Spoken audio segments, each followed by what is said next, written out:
And we're rocking it out at the Pirate Broadcast today, and it's another fabulous day. I know that there's a lot of things going on in the world today, and I wanted to bring in somebody that has a little bit of understanding and expertise in a certain area.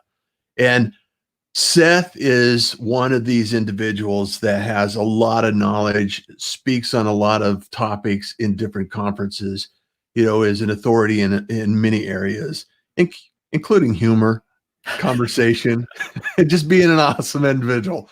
So, Seth, thank you so much for being here on the Pirate Broadcast. How are you today? I am great. Greetings from Connecticut, here in Stamford, Connecticut, and thank you so much for having me on the show this morning. I've been a fan now for a while of the work that you do. Well, I appreciate that and honored to be here. And, my whole passion is about how we can make these connections. Growing up, I've always been curious about different people doing different things in industries that I'm unaware of. And, the thing that I discovered long ago was, if you're curious about something, you should just go talk to somebody that's doing it and find out what it's like. So is true. it really, it's like, I see the job description, but is that really what the job is? And it's like, when I saw Treasurer Whisperer, that could lead to a lot of different elements. So I want to talk to you about how you got that title and, how you arrived on LinkedIn and what you're doing right now and kind of a brief summary of your journey here. So Sure. Well, and if I'll you're not try. connected to Seth, connect with Seth. Yeah, please do. I try to share some interesting and meaningful posts and articles and some degree of opinion on anything related to treasury, banking, payments, and then a few other obsessions I have. Occasionally, there'll be something about coffee, and you can hear the New York accent, coffee, coming through. And some other things. How many Starbucks cups do you have? Oh my God. I'm on a moratorium. My wife has basically said either they go or I go. You need a Pirate Broadcast cup. One of those is on its way. I think it actually arrives today. It's a shame it didn't make it for shame on me. I didn't order it soon enough. That's okay. That's okay. We'll have you back. But so the origin of the Treasury Whisperer kind of goes back my time. I've been at Wells Fargo. I have my 10-year anniversary coming up next week. Never thought I would be anywhere for 10 years. So this is the longest I've been anywhere. Happy anniversary. Thank you very much. And so what was interesting, I moved from being a treasury practitioner, so someone that worked in a treasury department. The treasury, for those that don't know, is one of the many finance functions in most corporations. And they're really the ones who manage the money, initiate payments, wires. They help you get your payroll on time, involved in payables, receivables, the whole 9 yards. So I spent most of my career in treasury and in Treasury IT, supporting the Treasury function, and did that at some big name companies, PepsiCo, and then GE was my last stop prior to Wells. And so what was very interesting when I got to Wells and I started talking to people in, practitioners, our wholesale customers, was the customers would kind of hone in on me and say, hey, I want to know what he has to say, because the experiences he's had as a practitioner are really valuable. He's done it, whereas the salespeople, relationship people, generally not. So that kind of put in my head this concept of being a treasury whisperer, probably about, I'm going to guess about 3 years ago. I added that statement at the back end of the summary on my profile on LinkedIn. And didn't really think too much about it. It was just another way to describe myself. Right. Lo and behold, somebody from the industry had invited me to do a webinar on a topic I regularly talk about, and he said to me, and his name was Chuck Stanbach, and he was the head of the Philadelphia AFP, Association for Financial Professionals. And this was a year ago, February. And he actually introduced me on that webinar as the Treasury Whisperer. And literally in that moment, it sort of hit me right in the head, right between the eyes. It was like, wow, now I felt like I had already built a personal brand, but Yeah, now it was, wow, I have a brand name to go along with that. That is so cool. And absolutely. so I kind of kept it under wraps for a while, and then I moved it to the front of my profile. I found a nice font that LinkedIn would accept, and made that the front end of the profile. And that's basically how it started. It's really been a bit of a snowball effect with the adoption of it, and sometimes it's used admiringly and sometimes somewhat mockingly, but I'll take it as long as it's mentioned, and as long as they're calling for me to talk and to add value to our customers and to my friends in the community, because the treasury and banking community is a wonderful community of people. Oh, it's an amazing, and here's the thing that people fail to realize is that every industry is a community, whether it's big So or true. small, whether it be telecommunications, IT, banking, all of these industries have people in them that are doing work and doing good work, and being highlighted. You speak at conferences and you speak at events as well. And I know that, one of the things that has been really top of mind for a lot of industries, and it's a growing concern, is blockchain and Bitcoin, and they hear a lot of this emerging technology and think, hey, this is a disruptive industry. And I'm sure there's a lot of different things that you've seen over the years that have been considered disruptive. And what do you see in the future and going forward that is really going to be, um, life changing for individuals on a day-to-day basis as a result of change in the industry? Well, it's kind of interesting. I think if you take a look at the situation the world's in right now, Mhm. there are side effects. I think very positive side effects that are happening right now, as schools, companies are saying, you know what, work from home. Don't come to school. Yeah, I know of schools that are now doing, real time distance learning and mhm, getting everybody online so that they can continue to learn even if they're not in the physical schoolroom. yeah, Companies are moving towards actually having not just conference calls, but doing far more of video, and insisting that people actually turn on the video so that and the camera so that they can see you, because a large part of what gets lost on those corporate conference calls, frankly, is a lot of people who are multitasking, not paying attention.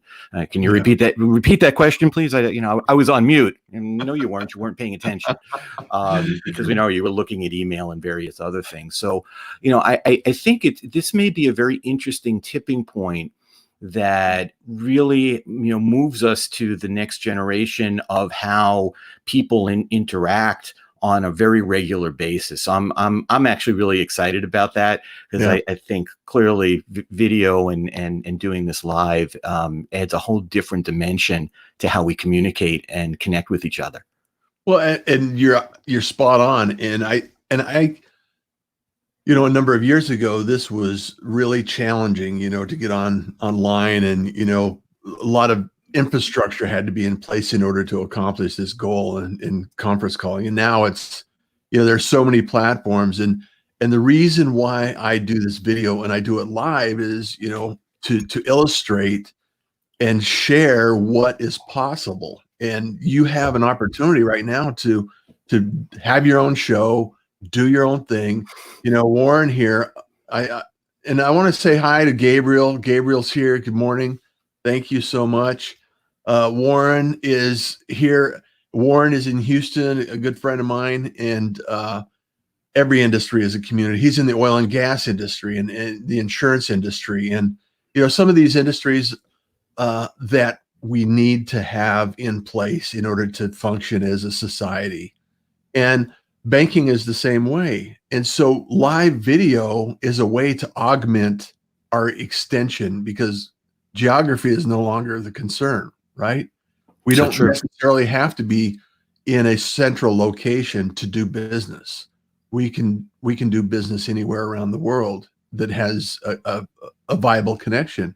And I think that's an important distinction right now in where we are in society is the availability and the opportunity to kind of expand our choices as it relates to that. And I think probably from your perspective, being in a large organization, it's sometimes uh, it's resistance that takes place more than anything. That change could take place a little quicker if there wasn't resistance in place. Would you agree with that? I mean, I would totally agree. And, so many companies have, the silo effect that takes place. I know one gentleman who's a treasurer at a utility company, and, his perspective that I've seen him share at conferences has been, get up out of your chair and go network within your company.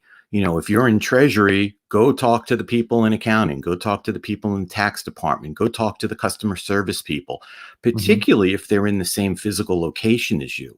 And I think the video now adds that other dimension of, let's connect. Let's not just have a phone call, but let's do a video chat. Yeah. And actually, see each other, get to know each other a little bit better, see those facial expressions and how people react to the things that you say. So it's to me, it's very evolutionary, and I love where it's all headed. Yeah. Well, you're in Connecticut. I'm in Arizona. We're time zones away from each other, and we're sitting down having a conversation about this subject, and it's actually really cool. It's really cool. And the fact that we're streaming to Facebook, YouTube, Twitter, and LinkedIn all at the same time, and we can actually produce content that will reach people all over the world is phenomenal. And so I just want to make sure that everybody understands the opportunity we have right now to adopt these technologies in any industry. You speaking at a conference you may be up on a screen to several individuals. You may see more virtual conferences, as a result of some of the things that are going on today. And so be open to those opportunities, be open to the possibility of being flexible in where you show up and how you show up. And so what about the technologies in banking and industry and the internet is very, very important piece of transactions, online transactions, and moving quicker and moving faster and adopting speed is important. So how does that impact the industry overall from your perspective? Well, I think the biggest thing that's happening is there is that need for speed. And what's very interesting, and people that are probably outside the industry may not realize that there's this series of new methods to be able to get money delivered quicker. In fact, in real time. So there's a new real time payment channel that's been stood up and has been live for over a year now. And so the banks are working in getting that live, and Wells Fargo is certainly up and live on that new channel. It was actually the first time that there's been a new payment rail in 40 years. So really, for those of you that are still writing checks, I beg you, stop writing checks. It's electronic payments is the way to go. Oh. And so there are a lot of things that we take for granted today. If you think about what we're doing here on video, you think about the mobile experience that we all have. Our cell phones are, I know for me, it's attached to my hand all the time. My wife is always saying, put that thing down. And the reality is, the internet, the connections that are there, API technology has allowed for us to be able to share information in nanoseconds. And we don't even think today about what goes into that experience when you call for an Uber or a Lyft, and the fact that you don't have to take your big fat wallet out of your back pocket anymore to swipe a credit card. It just happens. It's embarrassing when you get out of a traditional cab and you actually forget to pay. I've had that happen a number of times. But the ease of that, trying to find a Starbucks or a restaurant Yeah. and being able to click a button and, the phone knows where you are and it can determine instantaneously, here are the locations nearest to you. And oh, by the way, you can order ahead. So when you show up, you just pick it up and go. So Yeah. a lot of what's happening in banking now is trying to take those kinds of customer experiences and extend it to our consumer base, as well as our commercial wholesale customers as well. So we're seeing new types of payments, new ways to pay, and it's an incredibly exciting time to be in this space. Probably one of the other things that's going on that is very different from a number of years ago. Big banks all used to try to do it all themselves. And today it's about partnership. It's, working with fintechs, and they're nimble and they bring products to market really fast and constantly cycling around and bringing out new versions and new functionality. And so, we have teams at the bank that are very much focused on vetting these organizations and seeing how we can kind of, work together to jointly bring product to market that has the scale that a large bank has the security and the regulatory aspects built in and covered that a small fintech may not necessarily have. So it's really fun to see the things that we can do together. And, we're certainly seeing a number of those products coming to market now. I love watching things take place. I've loved to watch the evolution. If you look back, even 10 years ago, and the changes and the impact that technology has made on so many industries, it's amazing to think how the next 10 years will evolve. What is possible? What can we imagine? And what I would imagine is there's some amazing people in the room here. And I want to thank you so much. Wendy Gahuli, how are you? Celeste, thank you so much. Julio, how are you? Arcot, Linda, let's create a non-siloed culture. I love that. Love it too. Angie, thank you so much for always being here. I appreciate you. Gabriel, thank you so much. I was watching your live on Instagram. I want to talk to you about that and catch up with you at some point in time. Derek Monroe, thank you so much. Sherry Lawley and Carol, I appreciate you being here. Thank you so much. Seth is an amazing individual. He's the Treasury Whisperer. He loves coffee and he enjoys collecting coffee cups from Starbucks. And his wife's said no, no more. We're done. No more, Seth. Come on, move on. Well, she's got a new thing, and that she's probably going to get on me. The kids as well. I'm going to reveal this for the first time. So, I had a logo made about 6 months ago. So this is the first product, and I'm not doing a really good job of putting it on. But there's the ski hat. Nice. So got to figure out how to market these. Yes. Well, and it's the same thing. It's like, okay, Jill Sullivan over a year ago said, "Hey Russ, why don't you have t-shirts to say kindness is cool, smiles are free?" So we have t-shirts. I got t-shirts now, and just the idea that we can actually spread a little joy and a little bit of have a little bit of humor and humanity in the equation is something special to be considered every day. It's like, just do something nice for someone, play, compliments, or, open a door, or return a shopping cart, whatever it happens to be. So it's awesome. So Seth, what's in the future for Seth now? You're getting an anniversary here, 10 years at the institution of the banking industry, and so speaking is gonna, you want to do a show? You want to do podcasting? What format are you going to go expand your interest in? It's a great question.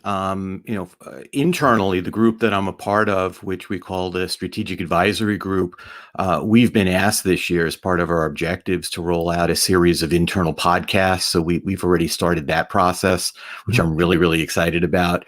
I love this format that you're using. And so I've already put in a couple of requests for LinkedIn Live. Haven't quite gotten that approved yet, but working on that.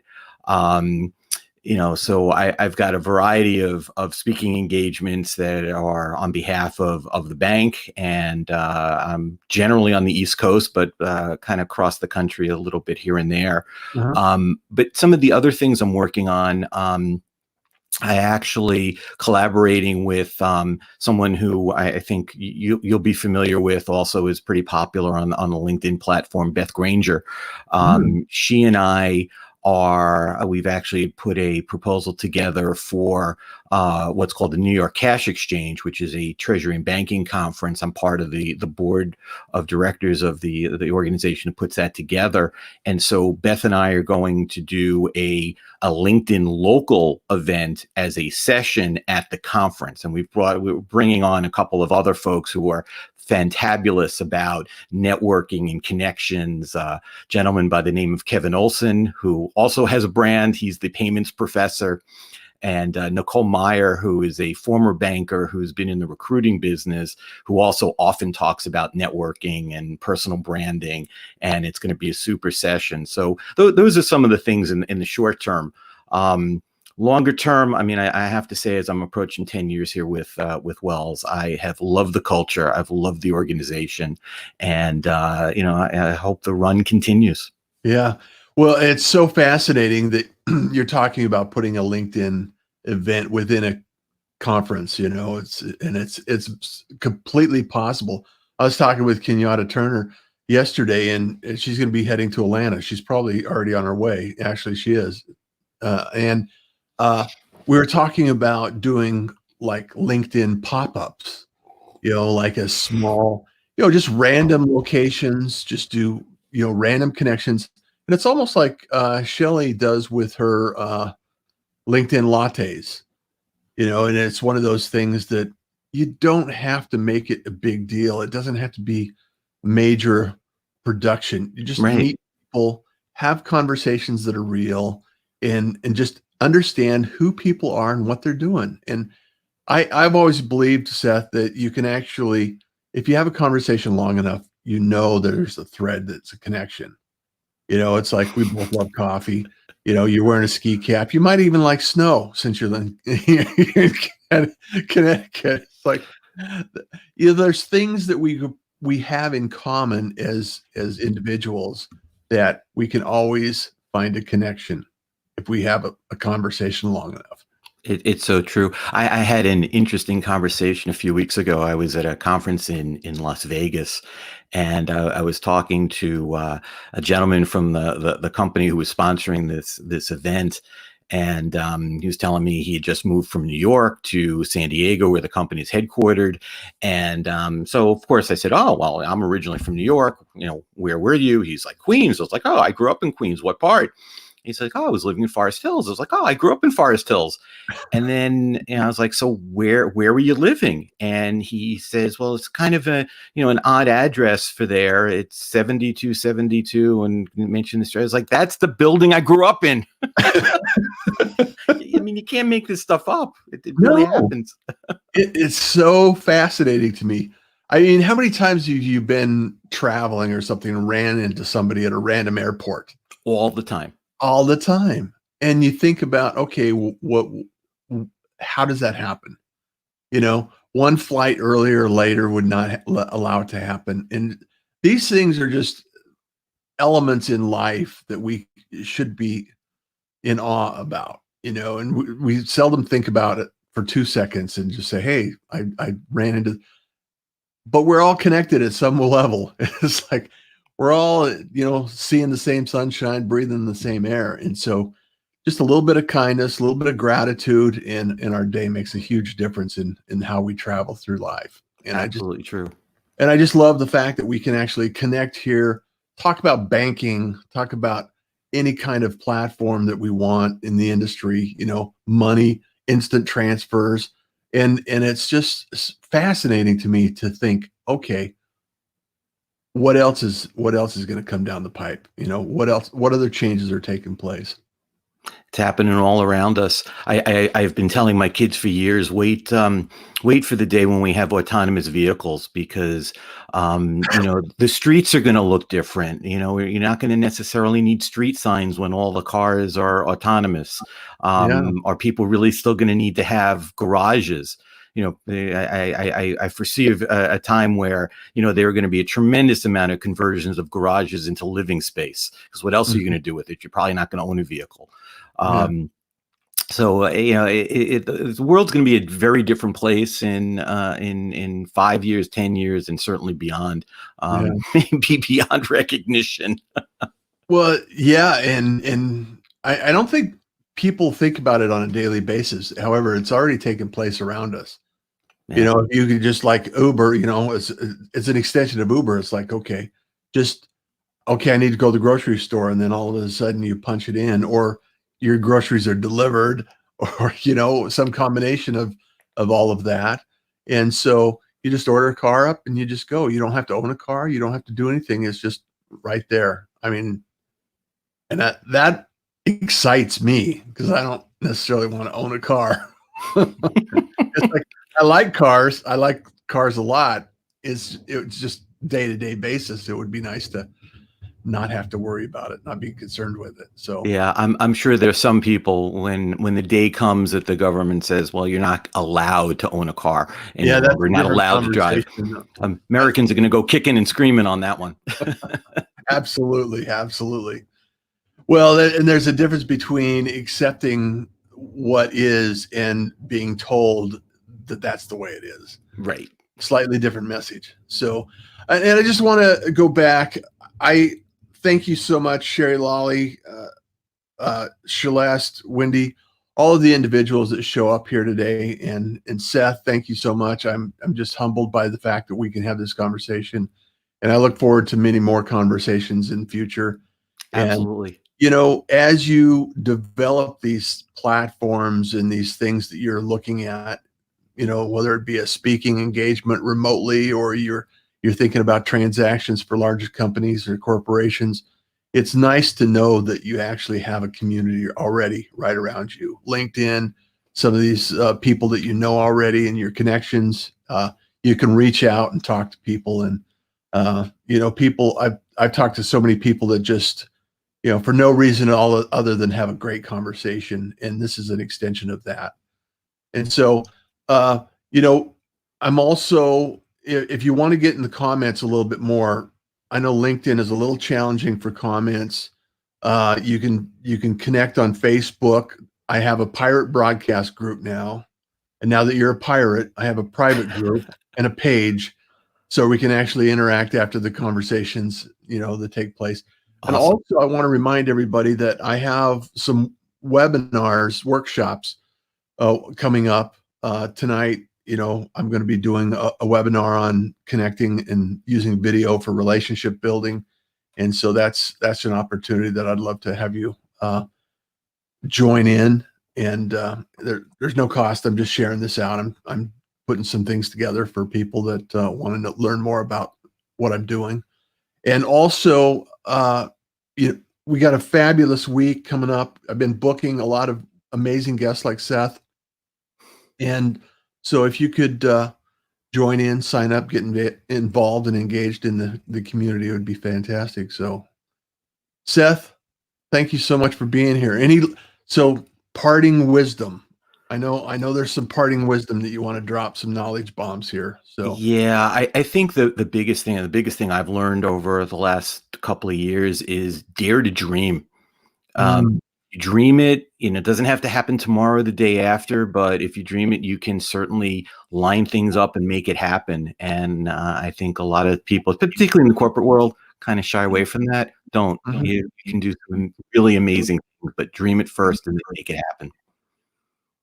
Thank you, Seth. Appreciate you. And as always, kindness is cool, smiles are free, and you Enjoy the day.